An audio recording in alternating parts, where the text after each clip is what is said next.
Hello everyone, welcome to my YouTube channel chemistry by Pawan Verma. आज से हम स्टार्ट करने जा रहे हैं फिजिकल केमिस्ट्री का एक सबसे इम्पॉर्टेंट टॉपिक जिसका नाम है फेज रूल या उसी को कहते हैं फेज इक्विलिब्रिया। इसमें दो वर्ड है। सबसे इम्पॉर्टेंट आपका है पहला आपका फेज और सेकंड हम लोग समझेंगे इक्विलिब्रिया। तो सबसे पहले हम लोग इक्विलिब्रियम को समझ चुके हैं। जो लोग वीडियो नहीं देखे हैं डिस्क्रिप्शन में लिंक है, वहाँ से देख सकते हैं। सबसे इम्पॉर्टेंट यहाँ पे आज है फेज कि फेज क्या होता है। हम लोग देखेंगे कि फेज क्या होता है, क्योंकि फेज सबसे इम्पॉर्टेंट है फिजिकल केमिस्ट्री में। यहाँ से बहुत कुछ कवर किया जा सकता है। तो फेज इक्विलिब्रिया को समझने से पहले हमको फेज समझना होगा कि फेज क्या होता है। जैसे आपने देखा होगा कि वाटर के 3 फेज होते हैं, सॉलिड, लिक्विड और वेपर। तो उसमें फेज क्या होता है कि फेज किसी भी एक होमोजीनियस पार्ट होता है। किसी भी सिस्टम का क्या होता है, एक होमोजीनियस पार्ट होता है जिसे आप मैकेनिकली सेपरेट कर सकते हैं। तो उसे हम क्या कहते हैं, फेज कहते हैं। तो चलिए आज हम लोग डिस्कस करेंगे फेज इक्विलिब्रियम। बिल्कुल बेसिक से हम लोग आज स्टार्ट करेंगे। आज इस वीडियो में हर एक टॉपिक को कवर करने वाले हैं, तो आप लोग वीडियो में अंत तक बने रहिए। और जो लोग चैनल पर पहली बार हों चैनल को सब्सक्राइब कर लें। तो चलिए टाइम ना वेस्ट करते हुए टॉपिक को शुरू करते हैं। देखिए, the phase rule is an important tool used for the quantitative treatment of system in equilibrium. तो फेज रूल क्या इम्पॉर्टेंट क्यों है, क्योंकि इसे हम क्वांटिटेटिव और के लिए क्या करते हैं, यूज करते हैं सिस्टम इन इक्विलिब्रियम। जो सिस्टम आपका क्या होता है, इक्विलिब्रियम में होता है। J.W. Gibbs initiated the phase rule in 1874। तो J.W. गिब्स ने क्या किया था, इसे 1874 में दिया था। व्हाइल इन्वेस्टिगेशन हेट्रोजीनियस इक्विलिब्रियम, जब उन्होंने किसी हेट्रोजीनियस सिस्टम क्या था उनका, इक्विलिब्रियम में था।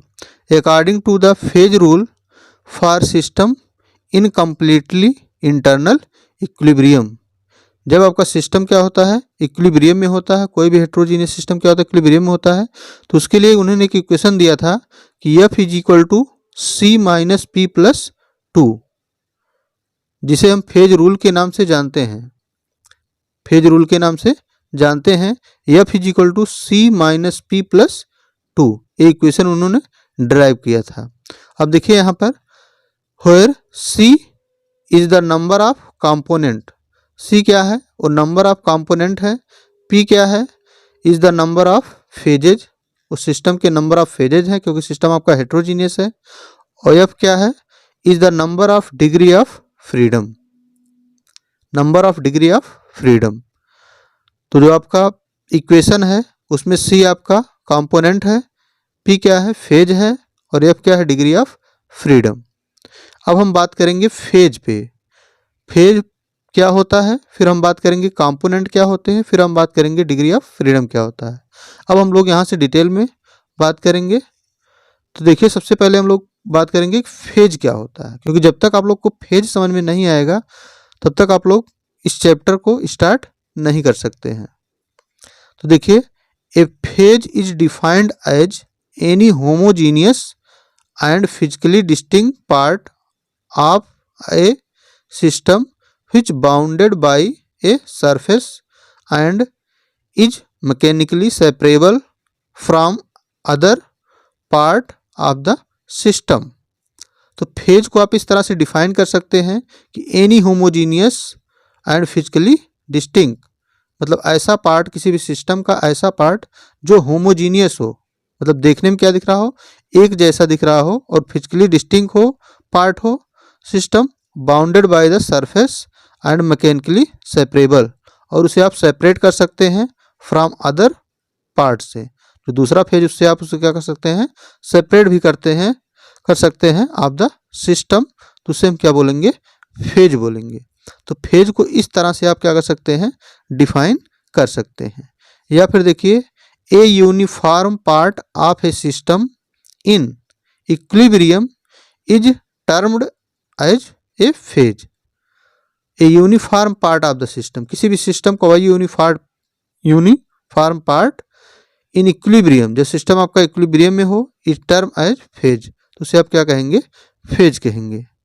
तो देखिए, हम लोग आगे वीडियो कंटिन्यू करते हैं और एक एग्जाम्पल के माध्यम से फेज को और ज़्यादा क्लियर करते हैं।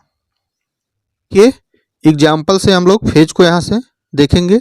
अब देखिए यहाँ पर क्या है, एक हेट्रोजीनियस सिस्टम कंसीडर किया गया है। जो फिगर बना है आप देख रहे हैं, हेट्रोजीनियस सिस्टम कंसीडर किया गया है, जिसमें फर्स्ट फेज आपका सॉलिड है, सेकेंड फेज आपका लिक्विड है और थर्ड फेज आपका गैसियस फेज है। अब देखिए, अगर एक फेज की बात की जाए तो एक फेज आपका क्या होगा, होमोजीनियस होगा, क्योंकि यहाँ से हर एक, यहाँ से देखिए किसी भी प्रकार का आप सेपरेबल, यहाँ से आप, ये आपकी इसकी लेयर है और यहाँ से आप क्या कर सकते हैं, सेपरेट कर सकते हैं। और इस होमोजीनियस पार्ट में कोई अलग चीज़ नहीं दिखेगी, सब चीज़ क्या होगा, आपका सॉलिड है। जैसे आपका देखिए लिक्विड है, लिक्विड फेज है। अब लिक्विड फेज में आप क्या कर सकते हैं, अब यहाँ पे आपको लिक्विड ही दिखेगा, यहाँ क्या दिखेगा, लिक्विड फेज में आपको लिक्विड दिख रहा है। और लिक्विड की ये देखिए लेयर है, यहाँ से आप क्या कर सकते हैं, आप सब इसे सेपरेट कर सकते हैं, सॉलिड से इसे सेपरेट कर सकते हैं। और इस लेयर के ऊपर क्या आपका गैसियस स्टेट है, क्या है, गैसियस स्टेट है। और हर एक फेज अपने आप में क्या है, होमोजीनियस है। अब होमोजीनियस का मतलब क्या है, जैसे आपने पानी में चीनी घोल दिया, अब चीनी मिलाने के बाद, घुलने के बाद क्या लगता है कि आप पानी में चीनी को देख पाएंगे, हर एक जगह आपको एक सेम फेज दिखेगा, वहाँ पे चीनी के मॉलिक्यूल क्या होगा, खड़ा नहीं दिखेगा। तो उसी तरह से यहाँ पर देखिए, हर एक होमोजीनियस पार्ट का मतलब क्या है, उसमें आपको अपने नेकेड आई से देखेंगे तो उसमें आपको मॉलिक्यूल कोई अलग अलग नहीं दिखेंगे, एक में एकदम मिक्स हो जाएंगे, क्या हो जाएंगे, पूरी तरह से मिक्स होंगे। तो उसे देखिए, यहाँ पे गैसियस फेज है या फिर वेपर फेज आप कह सकते हैं, लिक्विड फेज है, ये आपका सॉलिड फेज है। तो हेट्रोजीनियस फेज है, हेट्रोजीनियस सिस्टम है, इसलिए इसमें 3 फेज है, सॉलिड फेज है, लिक्विड फेज है और गैसियस फेज है। तो यहाँ से आप अलग अलग फेज देख पा रहे हैं, तो इसे क्या कहते हैं, फेज कहते हैं। अब देखिए, all gases mix freely to form homogeneous mixture. अगर गैसें आपस में मिक्स की जाएं तो वो क्या होंगी, अच्छी तरह से मिक्स हो जाएंगी और एक होमोजीनियस मिक्सचर बना लेंगे। मतलब उसमें गैसों के कण को अलग अलग नहीं देखा जा सकता है अपने नेकेड आई से, तो उसे हम क्या कहेंगे, होमोजीनियस मिक्सचर कहेंगे। Therefore, any mixture of gases is a one phase system। तो उस गैस के मिक्सचर को हम क्या बोलेंगे, वन फेज सिस्टम बोलेंगे, मतलब एक फेज हो जाएगा। अगर हम कई गैसों को मिला दें एक में, तो उसके मॉलिक्यूल को हम अलग अलग अपने नेकेड आई से नहीं देख सकते हैं, तो उसे हम क्या मानेंगे, वन फेज मानेंगे। टू कंप्लीटली मिक्सबल लिक्विड, अगर आपके पास 2 कंप्लीटली मिक्सबल लिक्विड हो, यील्ड ए यूनिफॉर्म सोल्यूशन, और उसे मिलाने के बाद आपको एक प्राप्त हो रहा है, यूनिफॉर्म सोल्यूशन प्राप्त हो रहा है। 10 a solution of ethanol and water is a one phase system. Example के तौर पे लिया गया है, जैसे आपका इथेनॉल हो गया, वाटर हो गया। अगर वाटर को आप इथेनॉल में मिला देंगे तो एक होमोजीनियस क्या बन जाएगा, फेज बन जाएगा, तो उसे आप क्या कहेंगे, वन फेज सिस्टम। मतलब इसमें इथेनॉल और वाटर के मॉलिक्यूल अलग अलग आपको नहीं दिखेंगे, तो क्या बन जाएगा, एक होमोजीनियस सिस्टम बन जाएगा, एक होमोजीनियस पार्ट बन जाएगा। तो उसे जिसे हम बोलते हैं फेज, तो क्या हो जाएगा, वन फेज सिस्टम। कब, जब 2 कंप्लीटली मिक्सबल लिक्विड होंगे। सेकंड, थर्ड है a mixture of 2 non miscible liquid. अगर ऐसा कोई मिक्सचर आपके पास है 2 जिसमें क्या हो, नॉन मिक्सबल, एक दूसरे में मिक्सबल नहीं हो, लिक्विड हो लेकिन एक दूसरे में मिक्सबल ना हो। On standing forms 2 separate layer, और उसके बीच में सेपरेट लेयर आपको मिल रही है। Hence A mixture of chloroform, जैसे आपका क्लोरोफार्म हो गया, जिसका फार्मूला क्या है, CaCl3, एंड वाटर, फार्मूला सभी लोग जानते हैं, H2O, is a 2 phase system. अब 2 फेज क्यों होगा, क्योंकि क्लोरोफार्म और वाटर आपके इमिसिबल लिक्विड है, एक दूसरे में मिसिबल नहीं है, और इसे क्या करते हैं आप, अलग अलग सेपरेट कर सकते हैं। तो अगर इमिसिबल लिक्विड है या नॉन मिसिबल लिक्विड है तो वहाँ पे क्या होगा, फेज आपका 2 फेज होगा। अगर दोनों मिसिबल होंगे तो 1 फेज होंगे। अब देखिए और हम लोग इसे क्लियर करते हैं। Decomposition of calcium carbonate. अगर कैल्शियम कार्बोनेट का आप डिकम्पोजिशन करते हैं तो देखिए कैल्शियम कार्बोनेट आपका सॉलिड होता है। यहाँ से कैल्शियम ऑक्साइड बनेगा और कार्बन डाइऑक्साइड गैस बनेगा। तो यहाँ से देखिए एक सॉलिड फेज है, दूसरा भी सॉलिड फेज है, तीसरा क्या है, गैसियस फेज है। जब डिकम्पोज कर रहे हैं आप लोग कैल्शियम कार्बोनेट को तो यहाँ से 3 फेज मिल रहे हैं, 2 सॉलिड फेज मिल रहा है और एक गैसियस फेज मिल रहा है। तो देखिए there are 2 solid phases and 1 gas phase, hence it is a 3 phase system.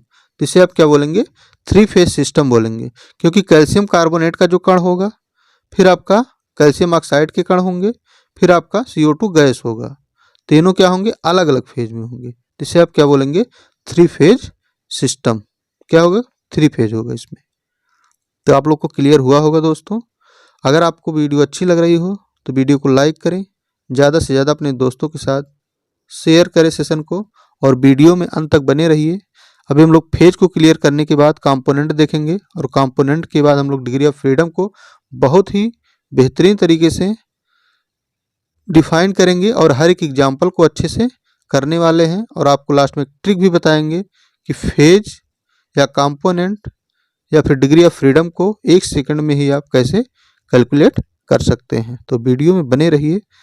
अब हम लोग वीडियो को कंटिन्यू करते हैं। यहाँ से देखिए, a system containing liquid, water and water vapour, solid, ice. मतलब कोई एक सिस्टम है जो लिक्विड कंटेन किया है वाटर का, एंड वाटर का वेपर कंटेन हुआ है, और सॉलिड क्या है, आइस है।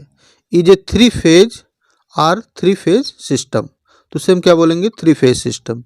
आप लोग सभी लोग जानते हैं कि वाटर क्या होता है, आइस फॉर्म में भी पाया जाता है, सॉलिड फॉर्म में, लिक्विड फॉर्म पाया जाता है, और वेपर फॉर्म में भी पाया जाता है। तो उसे हम क्या बोलेंगे, 3 फेज सिस्टम, क्योंकि अलग अलग फेज होंगे। आइस आपका सॉलिड होगा, और वाटर जब आपका वेपर फॉर्म में होगा, और वाटर आपका लिक्विड फॉर्म में होगा। तो 3 फेज आपके बन जाएंगे। तो हम 3 फेज सिस्टम कह सकते हैं।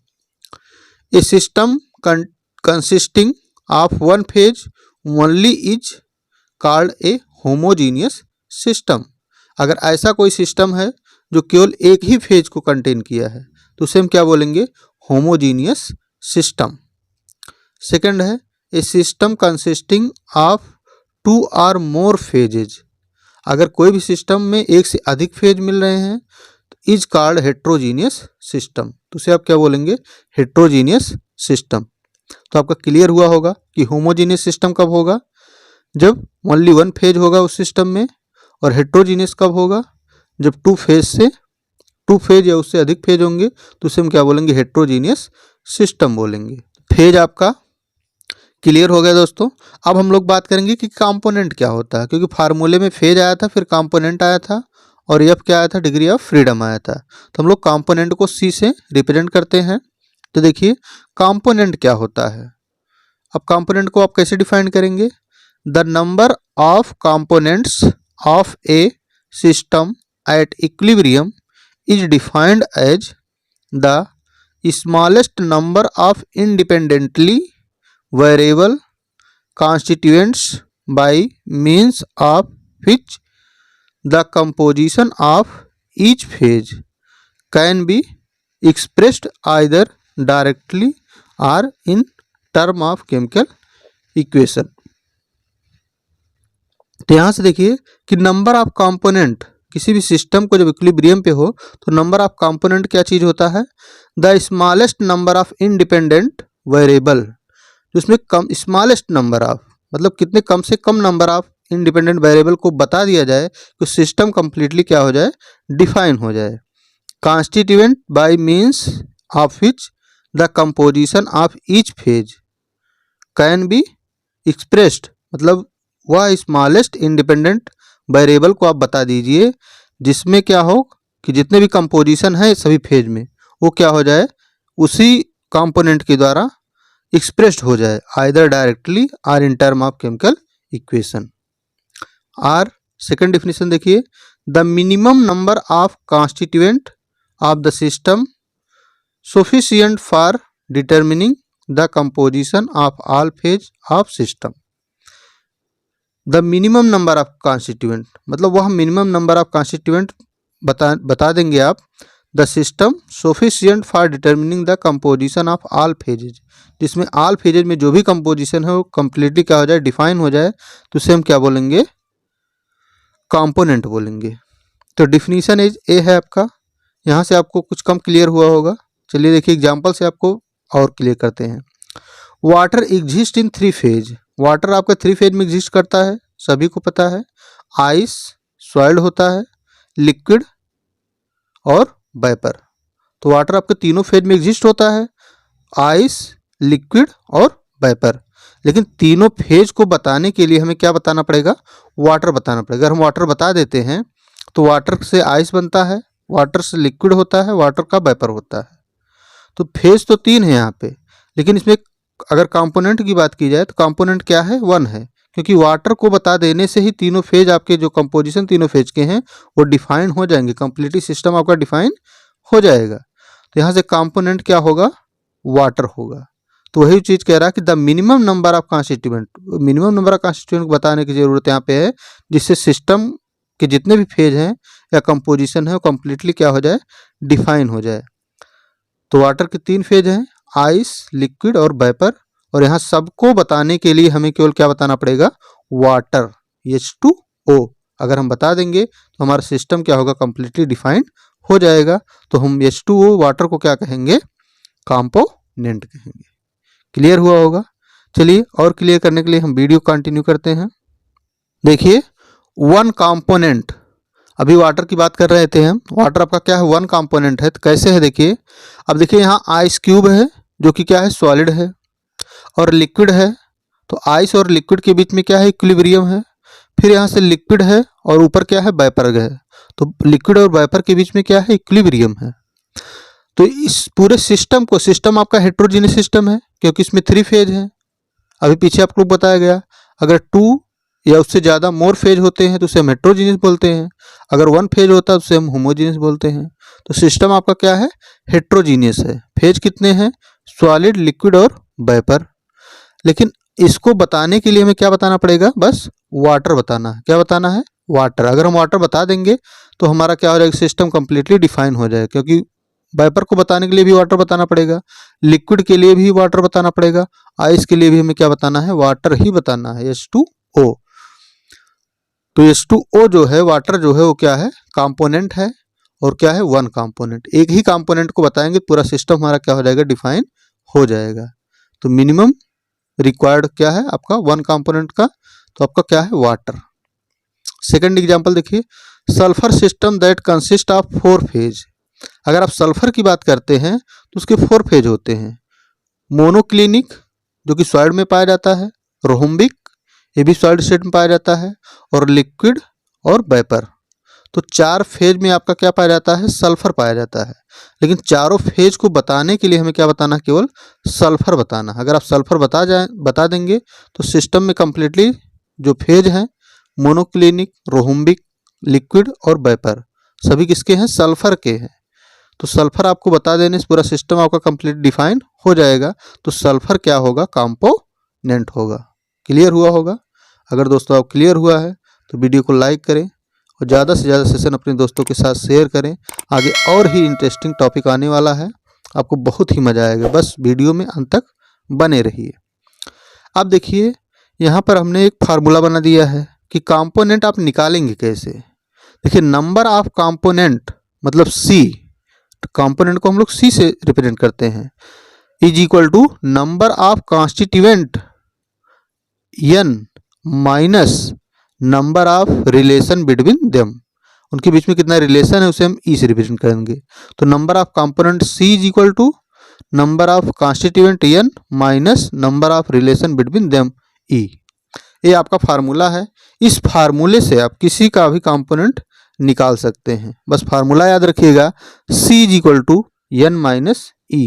C आपका कंपोनेंट है, N क्या है, नंबर ऑफ कॉन्स्टिट्यूएंट है, और E क्या है, उनके बीच में कितना रिलेशन है। ठीक है, अब देखिए एग्जाम्पल से हम लोग इसे क्लियर करेंगे। पहला एग्जाम्पल है अमोनियम क्लोराइड आपका सॉइल्ड है, ये जब ब्रेक होगा या डिसोसिएट होगा तो अमोनिया और HCl में डिसोसिएट हो जाएगा। अब ये क्वेश्चन जो है आपको बार बार पूछा जाता है, और बार बार पूछा क्यों जाता है, इम्पॉर्टेंट क्यों है, देखिए क्योंकि इसे डिसोसिएट हुआ NaCl4 है, NH4Cl है, अमोनियम क्लोराइड, NH3 है और HCl है। तो N की वैल्यू कितनी है, 3 है। N की वैल्यू 3 है क्योंकि नंबर ऑफ कॉन्स्टिट्यूएंट, तो नंबर ऑफ कॉन्स्टिट्यूएंट क्या है 1 2 3, तो कितना हो गया 3 हो गया। अब देखिए रिलेशन कितने हैं इसमें, अब दो चीज आता है यहाँ पे, अगर pH जो आपका अमोनिया है उसका पार्शियल प्रेशर अगर HCl के पार्शियल प्रेशर के बराबर है तो वहाँ पे क्या होगा, रिलेशन आपके 2 आएंगे। रिलेशन कितने आएंगे, 2 आएंगे। तो वहाँ पे क्या हो जाएगा, C is equal to 3 component है और -2 रिलेशन है इज इक्वल टू 1, तो क्या निकल के आएगा, 1 कंपोनेंट निकल के आएगा। और अगर आपका बट फेज जो पार्शियल प्रेशर है अमोनिया का वो नॉट इक्वल टू HCl के इक्वल नहीं है, तो उस केस में क्या आएगा, 1 फेज आएगा। कैसे, देखिए C कंपोनेंट है तो 3 और E के स्थान पे क्या आ जाएगा 1, तो 1 जब आएगा तो यहाँ से क्या आ जाएगा 2, तो कंपोनेंट क्या हो जाएंगे 2।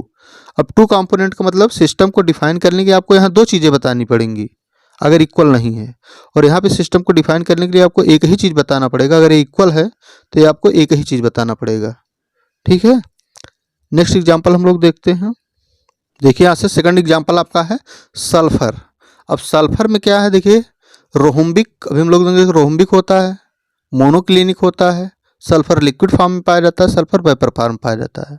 तो अगर यहाँ से कॉन्स्टिट्यूएंट देखेंगे तो 1 2 3 4, तो N की वैल्यू कितनी आएगी, 4 आएगी, 4 कॉन्स्टिट्यूएंट है। और देखिए रिलेशन कितना है इनके बीच में, अगर एरो आप लगाएंगे, रोहम्बिक से मोनोक्लिनिक के बीच में एक रिलेशन, मोनोक्लिनिक से लिक्विड के बीच में एक रिलेशन, और लिक्विड से वेपर के बीच में एक रिलेशन। तो रिलेशन कितना आ रहा है, 3 आ रहा है, मतलब E की वैल्यू कितनी आ रही है, 3 आ रही है। तो कंपोनेंट आप निकालेंगे तो C इक्वल टू क्या होता है, N माइनस E, तो N क्या है 4 है और E कितना है 3 है, तो 4 माइनस 3 इक्वल टू 1, मतलब आपका सल्फर क्या है 1 कंपोनेंट सिस्टम है। सल्फर क्या है 1 कंपोनेंट सिस्टम। अभी हम लोग पीछे डिस्कस किए कि मोनोक्लिनिक, रोहम्बिक, लिक्विड और वेपर को बताने के लिए बस आपको क्या बताना है, सल्फर बताना है। आप सल्फर बता देंगे सिस्टम आपका कंप्लीट डिफाइंड हो जाएगा। तो सल्फर आपका क्या है, कंपोनेंट है, वो भी क्या है 1 कंपोनेंट आएगा, क्योंकि एक ही कंपोनेंट आपको यहाँ पे बताना है। नेक्स्ट एग्जांपल है, अगर आपको आयनिक कंपाउंड दे दिया जाए, एग्जाम में अगर आपको आयनिक कंपाउंड दे दिया जाता है जैसे NaCl, KCl, K+, Na+, Cl- H2O, अब इतनी चीज़ें आपको दे दी गई हैं, तो इसमें आप कैसे निकालेंगे कंपोनेंट कितने हैं। तो देखिए N के लिए तो आप इसे काउंट कर लीजिए, 1 2 3 4 5 6, तो N की वैल्यू कितने क्या है 6 है, कि कॉन्स्टिट्यूएंट आपके 6 है। अब E की वैल्यू निकालने के लिए आप इलेक्ट्रॉन न्यूट्रलिटी रिलेशन बनाएंगे सबसे पहले। अब देखिए NaCl ब्रेक होगा Na प्लस Cl माइनस में, KCl ब्रेक होगा K प्लस Cl माइनस में, और वाटर जो आपका दिया गया है वो H2O लिक्विड है, H2O वेपर है। तो रिलेशन आपको 3 मिल रहे हैं, एक इसके बीच में, एक इसके बीच में, एक इसके बीच में, तो 3 रिलेशन मिल रहे हैं। तो की वैल्यू कितनी हो जाएगी, 3 हो जाएगी। अब देखिए C equal to N minus E, तो 6 माइनस 3 इक्वल टू 3, तो कंपोनेंट कितना निकल के आया 3।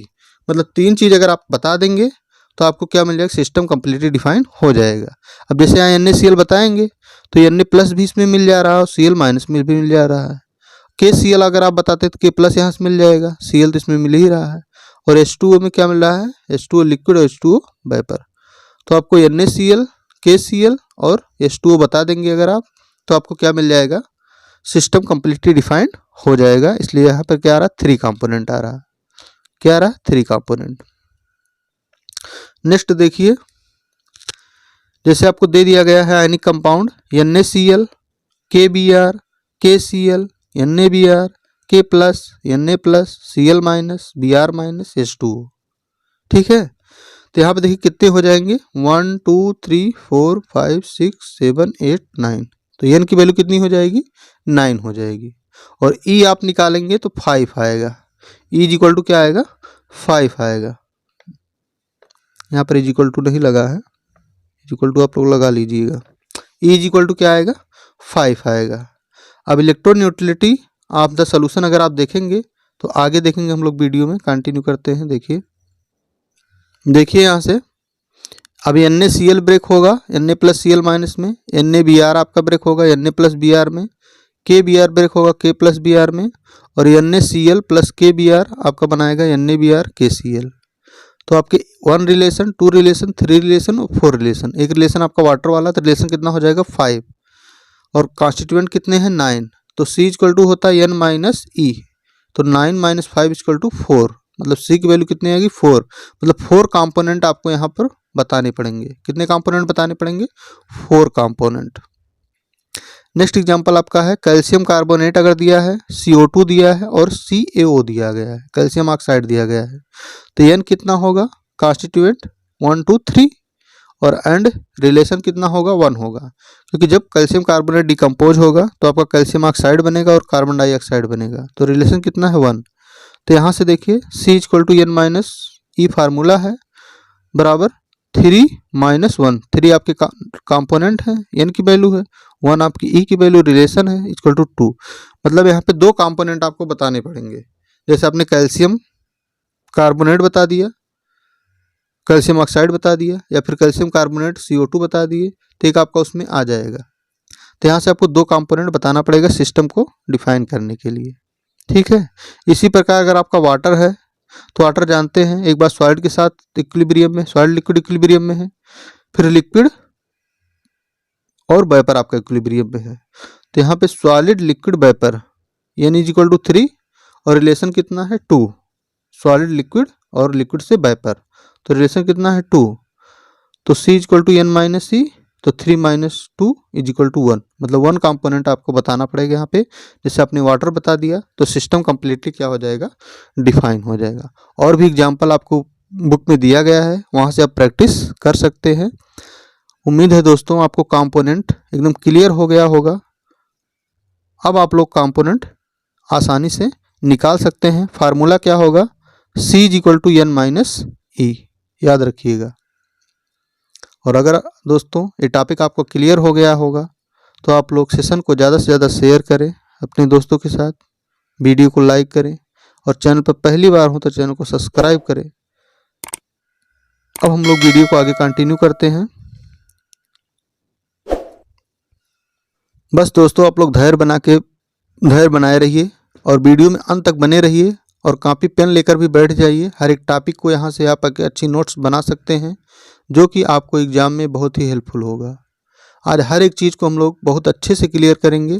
जिस तरह से हमने फेज क्लियर किया, कंपोनेंट क्लियर किया, अब हम लोग क्लियर करेंगे डिग्री ऑफ फ्रीडम क्या होता है, क्योंकि डिग्री ऑफ फ्रीडम आपके एग्जाम में बार बार पूछा जाता है। आपको डिफिनीशन लिखना होता है, या फिर किसी भी सिस्टम का डिग्री ऑफ फ्रीडम आप कैसे निकालेंगे।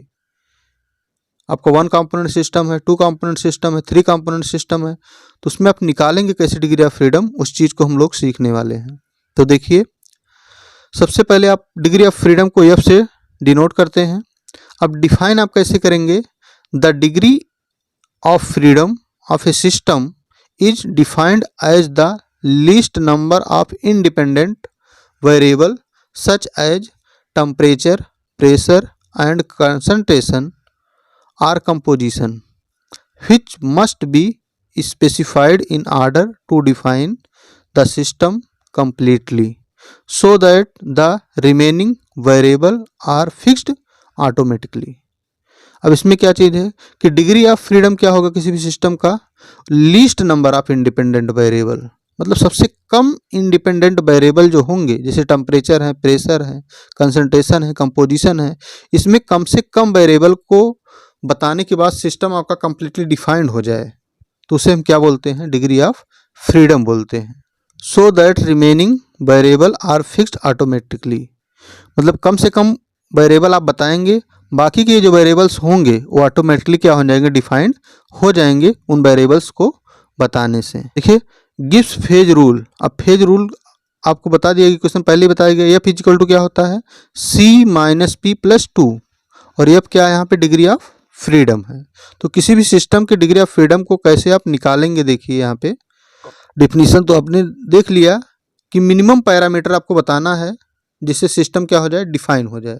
सिस्टम में जैसे कई पैरामीटर्स हैं, लेकिन मिनिमम किन किन पैरामीटर्स को बता दिया जाए कि सिस्टम क्या हो जाए, डिफाइन हो जाए, बाकी बचे हुए पैरामीटर ऑटोमेटिकली आपके क्या हो जाएंगे, फिक्स्ड हो जाएंगे।